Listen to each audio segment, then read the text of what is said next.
Good morning students, welcome to my class. मैं रचना यादव, आपकी Hindi teacher.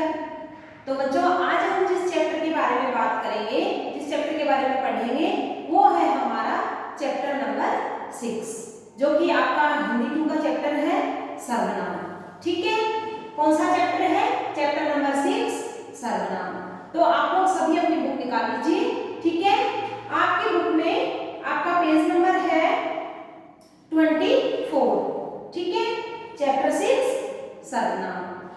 ठीक है, तो सभी ने अपनी अपनी बुक निकाल ली और अब हम हमारा जो चैप्टर है उसको शुरू करते हैं। ठीक है, तो बच्चों,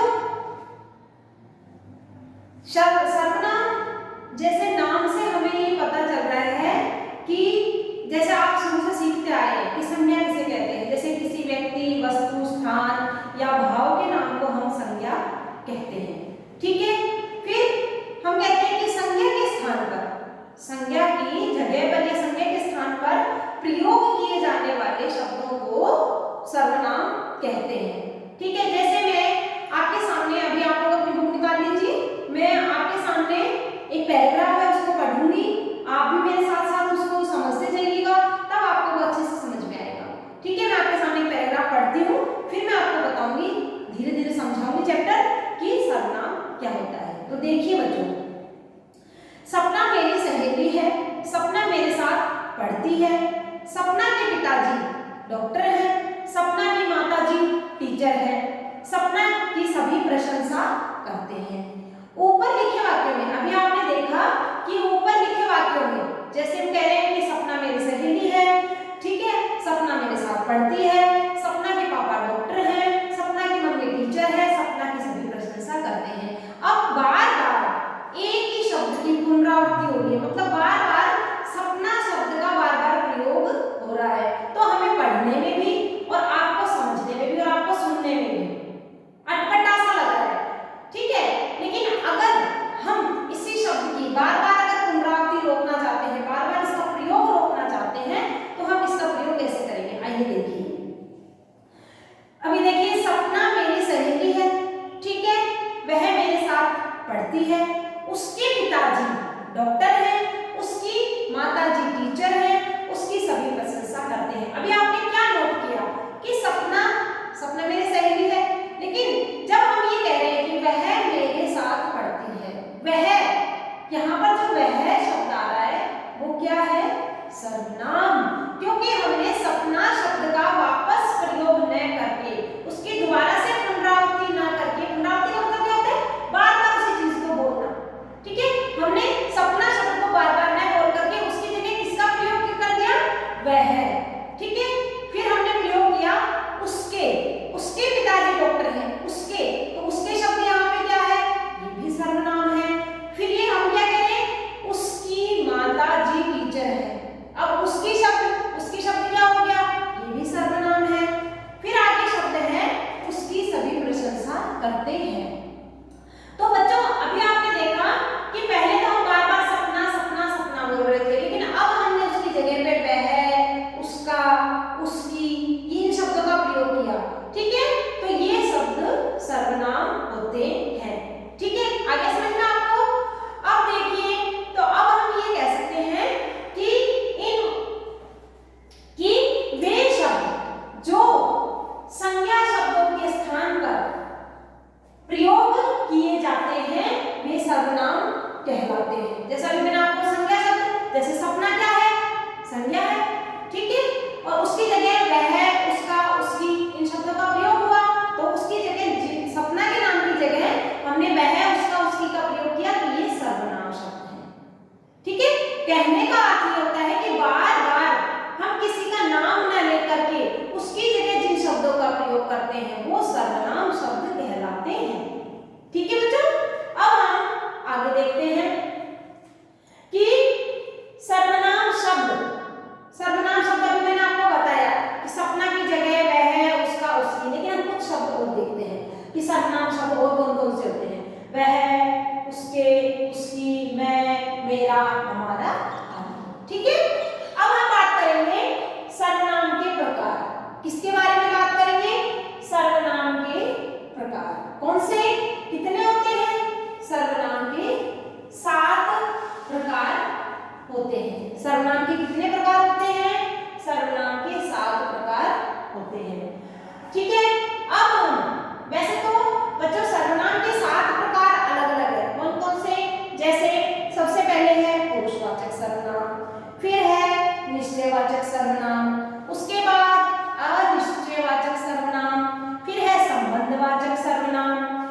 प्रश्नवाचक सर्वनाम, निजवाचक सर्वनाम और संकेतवाचक सर्वनाम। ठीक है, लेकिन पहले हम पहला जो फर्स्ट पॉइंट है उसके बारे में बात करते हैं, क्योंकि इस फर्स्ट पॉइंट में इसी के साथ इसी के केवल पुरुषवाचक सर्वनाम के इसके 3 प्रकार साथ में और है। तो हम इसको पहले अकेले को अच्छे से समझ लेते हैं, फिर हम बाद में स्टेप बाय स्टेप आगे जो पॉइंट है उनको समझते हुए जाएंगे। ठीक है, तो पहले हम बात करते हैं पुरुषवाचक सर्वनाम। ठीक है, पुरुषवाचक सर्वनाम कौन सा होता है? देखो, जिस सर्वनाम शब्दों से किसी के कहने वाले, सुनने वाले या अन्य के बारे में बात होती है उसे हम पुरुषवाचक सर्वनाम कहते हैं। जैसे मैं सोने जा रहा हूँ, तुम भी चलो, वह भी सोने जा रहा है। ठीक है, अब देखो, मैं सोने जा रहा हूँ, तुम भी सोने चलो, वह भी सोने जा रहा है। यहाँ पे 3 व्यक्ति, 3 के बारे में बात हुई। मैं उत्तम पुरुष, ठीक है, तुम सोने चलो मध्यम पुरुष, वह भी सोने जा रहा है तो वह अन्य पुरुष। यहाँ पे तीनों के बारे में बात हुई, ये उसी के तीनों पार्ट हैं जो कि मैं आपको अभी समझाऊंगी, जो कि किसके पार्ट हैं? पुरुषवाचक सर्वनाम के। ठीक है, अब हम बात करते हैं पुरुषवाचक। अभी मैंने आपको बताया कि इसके 3 पार्ट होते हैं। अब देखो, आप पुरुषवाचक सर्वनाम तो मैंने आपको बताया अभी कि जिन शब्दों से किसी के कहने, सुनने या अन्य के बारे में बात होती है वो पुरुषवाचक सर्वनाम होता है। लेकिन इसी के अंदर इसके 3 पार्ट और आते हैं। तो सबसे पहले हम बात करेंगे उत्तम पुरुष के बारे में। ठीक है, उत्तम पुरुष कौन सा होता है? जिन सर्वनाम शब्द का प्रयोग बोलने वाला अपने लिए करता है। बोलने वाला किसके लिए करता है? अपने लिए करता है, वह उत्तम पुरुषवाचक सर्वनाम होता है। ठीक है, जैसे मैं आपको पढ़ा रही हूँ, ठीक है, तो मैं कौन हुई? मैं उत्तम पुरुषवाचक सर्वनाम हूँ। ठीक है, किसको पढ़ा रही हूँ मैं? आप लोगों को पढ़ा रही हूँ, तो आप क्या हो गए? मध्यम पुरुषवाचक सर्वनाम। ठीक है, लेकिन अब देखो, आप पहले हम केवल उत्तम के बारे में बात करेंगे। ठीक है, अब उत्तम पुरुषवाचक सर्वनाम, जैसे मैं उत्तम पुरुषवाचक सर्वनाम हूँ, तो इसके अब ये कह रहा है कि उत्तम पुरुषवाचक सर्वनाम के अंदर अपने लिए बात होती है। जिन शब्दों का प्रयोग होता है वो अपने लिए, जैसे मैं, मेरा, हम, हमारा। ठीक है, जैसे मैं बाजार जा रहा हूँ, मेरा, ठीक है, मेरा काम हो गया है, हम बाजार जाएंगे या हमारा काम हो गया है। ठीक है, केवल अपने लिए बात होती है। उत्तम पुरुष में केवल अपने लिए बात होती है। ठीक है, अब हम बात करेंगे मध्यम पुरुष के बारे में। मध्यम पुरुष, जैसे मैंने अभी आपको बताया कि मध्यम पुरुष कौन होता है? उत्तम तो कहने वाला खुद, और मध्यम होता है सुनने वाला, जिससे हम बात कर रहे हैं। तो मध्यम पुरुष कौन हुए? आप लोग, क्योंकि मैं आप लोगों को पढ़ा रही हूँ। ठीक है, तो मध्यम पुरुष में ये क्या कह रहे हैं हमें परिभाषा में? कि बोलने वाला व्यक्ति सुनने वाले व्यक्ति के लिए सर्वनाम शब्दों का प्रयोग करता है। वो एक बार वापस रिपीट करती हूँ कि बोलने वाला व्यक्ति सुनने वाले व्यक्ति के लिए सर्वनाम शब्दों का प्रयोग करता है, उसे मध्यम पुरुषवाचक सर्वनाम कहते हैं। जैसे तुम, तू, तुम्हारा। जैसे मैं आप लोगों को कहूँ कि तुम लोग अपना काम अच्छे से करो, ठीक है, तो मैंने तुम शब्द का प्रयोग किया, तो ये कौन सा हुआ? ये हुआ मध्यम पुरुषवाचक सर्वनाम। ठीक है, अब ये तो आपको समझ में आ गया होगा कि उत्तम पुरुष कौन सा होता है? उत्तम पुरुष होता है जो व्यक्ति बात करता है। मध्यम पुरुष कौन सा होता है? जिसके सामने हम बात कर रहे हैं, जिससे हम बात कर रहे हैं, वो होता है मध्यम पुरुषवाचक। अब हम बात करेंगे अन्य पुरुषवाचक सर्वनाम के बारे में। अन्य पुरुषवाचक सर्वनाम कौन सा होता है? वे सर्वनाम शब्द जो बोलने वाले या सुनने वाले व्यक्ति के अतिरिक्त मतलब अलग से, ठीक है, किसी तीसरे व्यक्ति के लिए आते हैं, उसे हम अन्य पुरुषवाचक सर्वनाम कहते हैं। जैसे यह,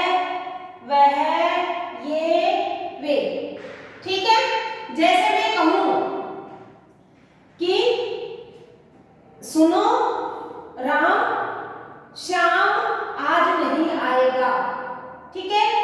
तो मैं बात कर रही हूँ, मैं तो उत्तम पुरुष हो गई, और मैं कह रही हूँ कि सुनो राम, राम कौन है? राम से तो मैं बात कर रही हूँ ना, तो राम कौन हुआ? मध्यम पुरुषवाचक सर्वनाम। और मैं कह रही हूँ कि श्याम आज नहीं आएगा, श्याम कौन हुआ? अन्य पुरुषवाचक सर्वनाम, थर्ड पर्सन, तीसरा व्यक्ति जिसके बारे में हम बात कर रहे हैं, ठीक है। तो अन्य पुरुषवाचक जैसे यह है ना, जैसे मैं कहूँ दो व्यक्ति पास में बैठे हैं, ठीक है, मैं कहूँ कि सीता, सीता मध्यम पुरुष हो गई, मैं अन्य उत्तम पुरुष हो गई, मैं कह रही हूँ कि सीता देखो गीता बाजार जा रही है, कि सीता देखो गीता बाजार, तो इसमें अन्य पुरुषवाचक सर्वनाम कौन सा हुआ? गीता, ठीक है। मतलब कि जहां हम तीसरे व्यक्ति के बारे में बात करते हैं, जहां तीसरे व्यक्ति के बारे में बात होती है, वो अन्य पुरुषवाचक सर्वनाम होता है, ठीक है। कहने वाला उत्तम, सुनने वाला मध्यम, और जिसके बारे में तीसरे के बारे में बात होती है वो अन्य पुरुषवाचक सर्वनाम होते हैं, ठीक है। अब आपको अच्छे से समझ में आ गया होगा क्या कि सर्वनाम शब्द कौन से होते हैं, ठीक है, जिनको संज्ञा के स्थान पर प्रयोग किया जाता है वो सर्वनाम शब्द होते हैं। सर्वनाम शब्द कौन कौन से होते हैं? वह, उसके, उसकी, मैं, मेरा, हमारा आदि, ठीक है। अब सर्वनाम शब्द के प्रकार कितने होते हैं? सर्वनाम शब्द के प्रकार होते हैं 7 प्रकार, जैसे मैंने अभी आपको एक एक करके भी बताए थे। अभी हमने पहला पॉइंट समझा है उसका, कौन सा? पुरुषवाचक सर्वनाम। और पुरुषवाचक सर्वनाम के 3 भाग कौन कौन से हो गए? उत्तम पुरुष, मध्यम पुरुष और अन्य पुरुष, ठीक है। तो अभी उम्मीद करती हूँ मैं आपको अभी ये इतना जो चैप्टर है ये आपको अच्छे से समझ में आ गया होगा। अभी हम आगे जो इसके पार्ट हैं उसको अभी हम समझेंगे। तो बच्चों हम बात कर रहे थे सर्वनाम के प्रकार के बारे में, जिसमें मैंने आपको पहला पॉइंट समझाया था पुरुषवाचक सर्वनाम, और जिसके 3 पार्ट भी थे, कौन कौन से? उत्तम पुरुष, मध्यम पुरुष और अन्य पुरुष। अब हम आगे बात करते हैं सर्वनाम के जो और आगे प्रकार है उनके बारे में। तो हमारा अगला दूसरा पॉइंट है निश्चयवाचक सर्वनाम, ठीक है। निश्चयवाचक हमें नाम से पता चल रहा है कि निश्चयवाचक सर्वनाम में कि कोई भी चीज बिल्कुल निश्चित होती है एकदम, ठीक है। जैसे मैं आपको, आप बुक में देखिए, मैं आपको परिभाषा समझाती हूँ एक बार, कि जो सर्वनाम शब्द संज्ञा के बारे में, जो सर्वनाम शब्द संज्ञा के बारे में निश्चित रूप से बताते हैं, ठीक है। संज्ञा मतलब कोई भी व्यक्ति हो गया, कोई भी वस्तु हो गई, कोई भी स्थान हो गया, ठीक है, उसके बारे में बताते हैं, वे निश्चयवाचक सर्वनाम कहलाते हैं। जैसे देखिए यह मेरा घर है, ठीक है, या मैं कहूँ वह मोनिका की साइकिल है, वह राजू की कार है, ठीक है। इस वाक्य में यह, वह निश्चयवाचक सर्वनाम है, ठीक है। अब ये देखिए मैंने आपके सामने उदाहरण लिखा है कि निश्चयवाचक सर्वनाम में यह शब्द, यह मेरा घर है, ठीक है, यह मेरा भाई है, मतलब कि हर चीज निश्चित होती है बिल्कुल, उसमें कोई भी किसी भी तरह का संदेह नहीं होता है, वो निश्चयवाचक सर्वनाम कहलाता है, ठीक है। और इसके मेन शब्दों की पहचान क्या होती है? यह, वह, ठीक है। अब हम बात करेंगे नंबर 3 के बारे में, अनिश्चयवाचक सर्वनाम। अब देखो आप नाम से पता चल रहा है निश्चयवाचक बिल्कुल निश्चित, आगे इसके आगे अनिश्चयवाचक सर्वनाम मतलब कि कुछ भी निश्चित नहीं, इसका उल्टा विपरीत। जैसे पहले परिभाषा देखो, जिन सर्वनाम शब्दों से किसी निश्चित व्यक्ति या वस्तु का बोध नहीं होता है, जिन सर्वनाम शब्दों से किसी निश्चित व्यक्ति या वस्तु का बोध नहीं होता है वे अनिश्चयवाचक सर्वनाम कहलाते हैं। जैसे देखो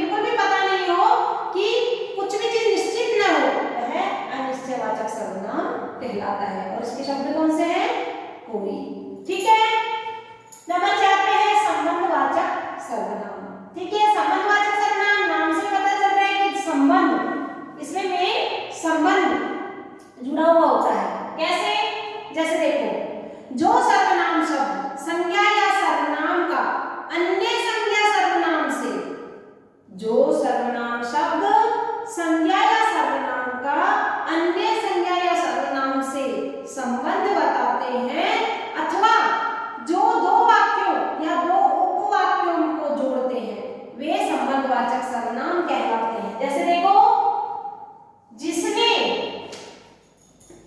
जिसने लाल साड़ी पहनी है। किसने? जिसने लाल साड़ी पहनी है वह मेरी मम्मी है।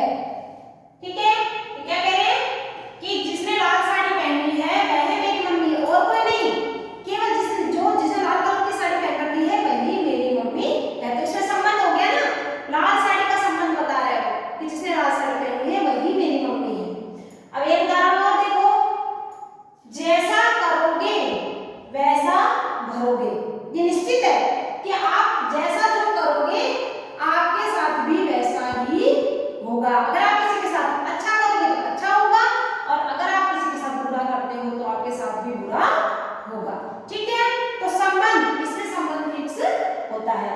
अगले पॉइंट के बारे में हम बात करते हैं, प्रश्नवाचक सर्वनाम। अब इसमें भी देखो बच्चों, हमें नाम से ही पता चल रहा है प्रश्नवाचक। प्रश्न मतलब इसमें प्रश्न किया जाता है। ठीक है, जैसे देखो, जिन सर्वनाम शब्दों द्वारा किसी प्रश्न का बोध हो उसे हम प्रश्नवाचक सर्वनाम कहते हैं। जैसे आपका क्या नाम है? ठीक है, यह थैला किसका है? मतलब कि इसमें जो भी वाक्य होता है उसमें प्रश्न किया जाता है, तो वहां पर कौन सा सर्वनाम होगा?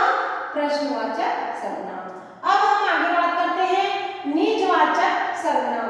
निज मतलब होता है अपना, स्वयं, खुद का। तो निजवाचक सर्वनाम में क्या होगा? जैसे जो सर्वनाम शब्द अपने लिए प्रयोग किए जाते हैं, अपने लिए, स्वयं के लिए प्रयोग किए जाते हैं, वे निजवाचक सर्वनाम कहलाते हैं। जैसे देखो, एक तो उदाहरण है कि मैडम जी मैं अपना काम खुद करूंगा, या मैडम जी मैं अपना काम स्वयं करूंगा। या फिर हम ऐसे कह सकते हैं कि मैं अपने आप घर चला जाऊंगा। ठीक है, या फिर हम कहते हैं कि मैं अपना काम अपने आप करूंगा। ठीक है, या मैं अपने आप खाना खा लूंगा। जहां पर अपने बारे में बात होती है, खुद करने के बारे में, वहां पर निजवाचक सर्वनाम होता है। ठीक है, अब हम बात करेंगे संकेतवाचक सर्वनाम। संकेत मतलब इशारा, किसी भी चीज की तरफ संकेत करना, संकेतवाचक सर्वनाम। ठीक है, अब इसमें देखो, जिन सर्वनाम शब्दों से किसी व्यक्ति या वस्तु की ओर संकेत किया जाए वे संकेतवाचक सर्वनाम कहलाते हैं। जैसे यह मेरी पुस्तक है, यह मेरा चौक है, यह मेरी पेंसिल है, यह मेरा बैग है। ठीक है, मतलब कि जिसके बारे में बिल्कुल फिक्स कहा जाए कि नहीं ये चीज मेरी है, तो वहां इशारा करके बता रहे कि यह बैग मेरा है। या फिर हम और देखते हैं उदाहरण, यह मेरी पुस्तक है, या वे आम मीठे हैं। किसी भी चीज की निश्चित इशारा करके, निशान करके बताया जाता है, तो वहां पर संकेतवाचक सर्वनाम होता है। तो बच्चों, अभी हमने अच्छे से अपने चैप्टर पढ़ा सर्वनाम, उसके प्रकार के बारे में अभी हमने समझा। तो उम्मीद करती हूँ आपको ये चैप्टर अच्छे से समझ में आ गया होगा। ठीक है बच्चों, और इसकी जो एक्सरसाइज है, इसका जो भी होमवर्क है वो मैं आपको पीडीएफ के थ्रू भेजूंगी। आपको अच्छे से सुंदर राइटिंग में, बुक का वर्क आपको बुक में करना है, नोटबुक का वर्क आपको नोटबुक के अंदर करना है। आपको जो भी मैं इसकी एक्सरसाइज भेजूंगी वो आपको बुक में फिल करनी है, और जो क्वेश्चन आंसर है वो आपको नोटबुक में करने हैं। ठीक है बच्चों, तो उम्मीद करती हूँ आपको चैप्टर अच्छे से समझ में आ गया होगा, और आपको इसी तरीके से चैप्टर का पूरे का रिवीजन करना है और इसको अच्छे से समझना है।